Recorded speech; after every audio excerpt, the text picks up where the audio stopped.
I'm about to get some dirty laundry, dirty laundry. I got some tea for ya, for ya. You know I got it, and I'ma lay it on ya, I'ma lay it on ya in the future.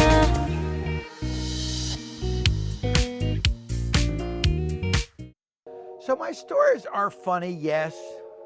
Some are not funny. I'm going to tell you one that really is not funny. This is a crazy story. Happened when I was young, 21 years old. I was a bartender at a club, or actually a bar called Hungry Charlie's in New Haven, Connecticut. I was 21 years old. I had just left Marquette University. I wasn't sure what I was going to do, so I became a bartender. So here I am tending bar, and just a normal kid, just tending bar.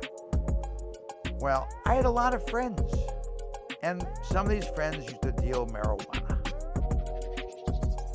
No big deal to me, no big deal to my friends, And living in New Haven, Connecticut, everybody seems to smoke a lot of weed in those days.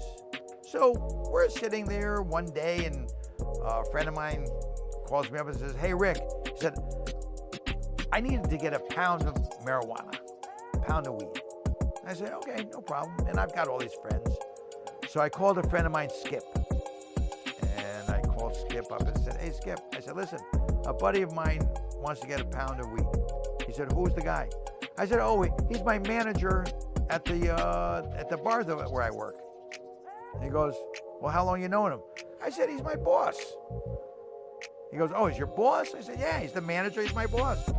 He goes, "Oh." He said, "Oh, well, if he's your boss, then he's fine, right?" I said, "Of course he's fine." He said, "Okay, listen."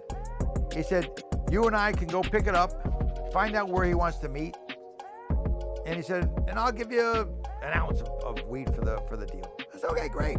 So I'm not asking for money, but he's going to give me some weed for making the connection, which is great for me. And he was happy, so everybody's happy. So I talked to my manager. I said, "Okay, listen, I got a buddy of mine. He's got a pound of weed for you, et cetera, et cetera, et cetera. When do you want to do the deal?" He says, "Tomorrow." I said, "Okay." He said, "Here's where I want you to bring it. Bring it to this house." He said, "This is my buddy's house." All right, fine, no problem. So I call Skip up, tell him what we're going to do, and he says, "Okay, great. I'll get the pound of weed, and we'll go deliver it." So, okay, fine. Well, that day, I was working at the bar, Hungry Charlie's in New Haven.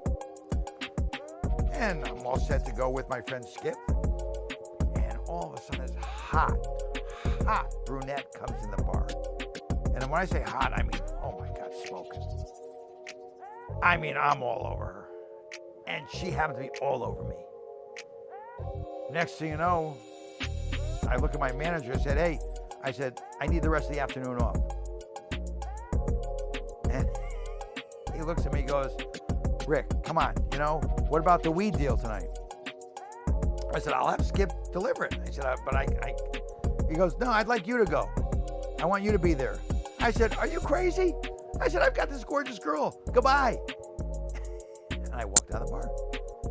And my apartment was in downtown New Haven, was just a couple blocks away. I walk into the apartment, and before you know it, she's got her clothes off, I've got my clothes off, and of course, we're in bed, fucking, having a great time. Well, Skip calls me. He said, "Hey, what are you doing? I'm at the bar. I'm here to pick you up." I said, "Oh," I said, "listen," I said, "maybe we should cancel it, do it another time." I said, "I can't do it right now. I've got this girl, I just met her, we're in bed." He goes, "Well, Rick, I've got the weed, I don't want to hold it tonight." I said, "Skip, I can't do anything about it. Seriously, I can't do anything." He said, "Never mind, I'll just do it myself." I said, "Okay, don't worry about it." I said, "I'll talk to you later." Boom. Well, next night, I call Skip up.